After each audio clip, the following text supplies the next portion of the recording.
Hello guys, how's everyone doing Saturday morning here in Australia? I just had this sudden overwhelming need to do a live. Um, the basis for that is yesterday afternoon I acted like an absolute asshole. Just trying to keep it short. Those who don't know me, I was in Zimbabwe for quite a long time and was deported from that country after being set up. And I'm going to say my kids are still back there, to keep it short. Of all the things and all the challenges I've had in my life up to this point, it is the one thing that seems to constantly linger in my life that I haven't been able to find a definitive answer for. And I keep going on this mission to try and find that answer, to understand how I can let go, or I can allow the power of the situation to not at times turn me into an asshole. I was selfish yesterday afternoon. I was withdrawn. I was just generally not a nice person after speaking to someone from Zimbabwe at length, and the kids had come up and so the point of this live is, what are the benefits of feeling sad?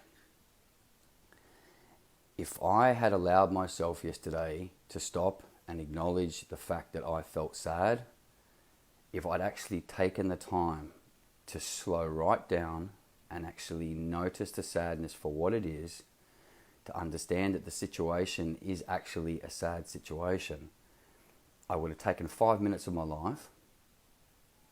I'd have had a look at it. I'd have felt in my body. I'd have taken some breaths, whatever you want to call it, and I've been able to actually allow the sadness to come.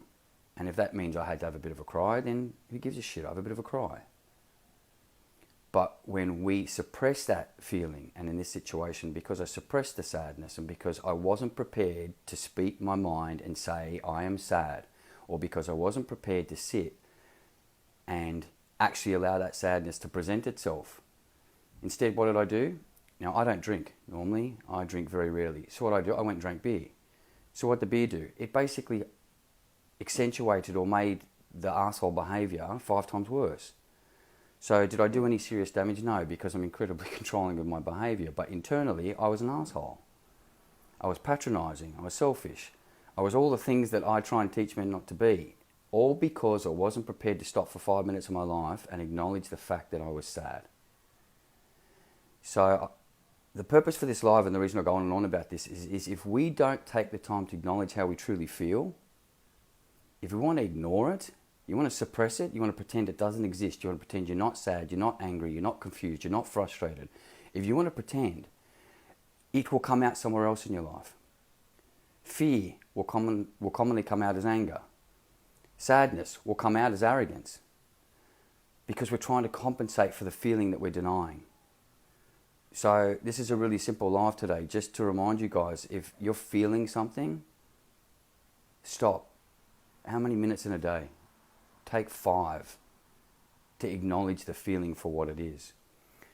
This for me is very simple because I've been doing it for a very long time, and I still fall prey to the mistake of not being honest about how I feel, and then even taking myself aside and giving it 5 minutes to just be.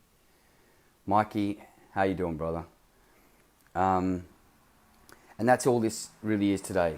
It's just a very simple reminder to you that whatever you suppress, and in this situation, sadness, will present itself somewhere else in your life, and usually in a very negative way. And the longer you suppress it, and the longer you ignore it, and the longer you pretend you're not sad, you're not angry, you're not frustrated, you're not confused, the more you will start to drink, the more you will start to sit on computers and phones, the more you will run, the more you will gym, the more you will work, the more you will take drugs, the more you will do anything to escape, where all it sometimes takes is 5 minutes to stop and sit and go, fuck, I feel sad, because fuck, I'm angry as I don't like what happened. Now, whether you communicate it and whether you go look for a fix for it, that's a separate live and that's a separate situation. All I'm asking you today is just sit and feel. Good one, Mikey. Fucking unstoppable. It's a nice way to be on a Saturday morning. I am too, but I'm also very aware that sometimes I need to stop and just acknowledge what is real. Because I can get on a mission, and I think like many of us, and especially with men, when we find a purpose, we want to run and run and run, and we want to achieve and we want to achieve and want to fix. Sometimes what is required of us is actually just to stop. And that's this life, and feel. You know, what are you really feeling? You're allowed to. There's no laws against it. And when you refuse to allow it, it will come up elsewhere. And I think if we're all honest and we stop for a second, we can see the behaviours in our lives that we scratch our heads sometimes and go, where the fuck did that come from? What was that? And then it's because we suppressed, and it's normally fear, sadness, anger. Anyway, guys, yeah, and see, Mikey, you're going to get me keep me talking here. A carton a day for the month.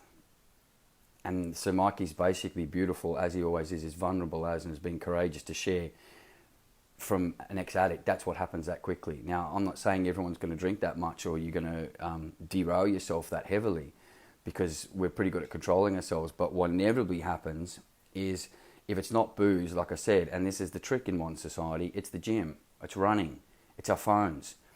Just because you're not poisoning yourself with booze, or just because you're not poisoning yourself with a drug, doesn't mean you're not acting as an addict. Yeah, and Mikey, again, thanks, mate, for being so honest and courageous. I think about you often because I've been in that place you were. Codependency is another life altogether, and we could talk about it. Relationships and other humans and how they can affect us, and how we allow them to affect us, how we allow people under our skin, and how we choose that, because people don't get under our skin without us allowing them to. Yeah, it doesn't happen. And codependency, like I said, is another one. Today, guys, feel.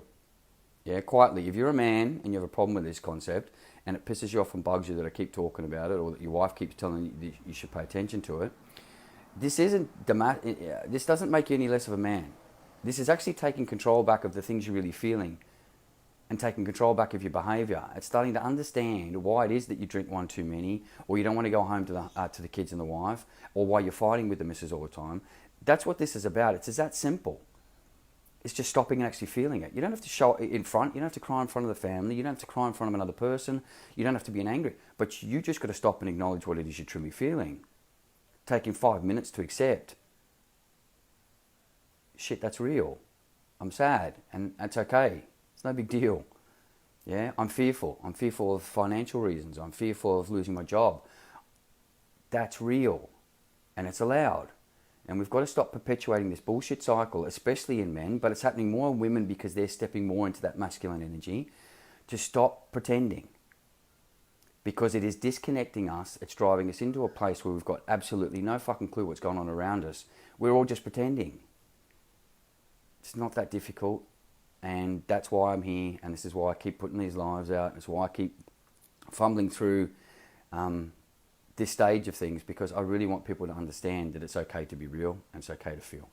Thanks, guys. Have an awesome weekend.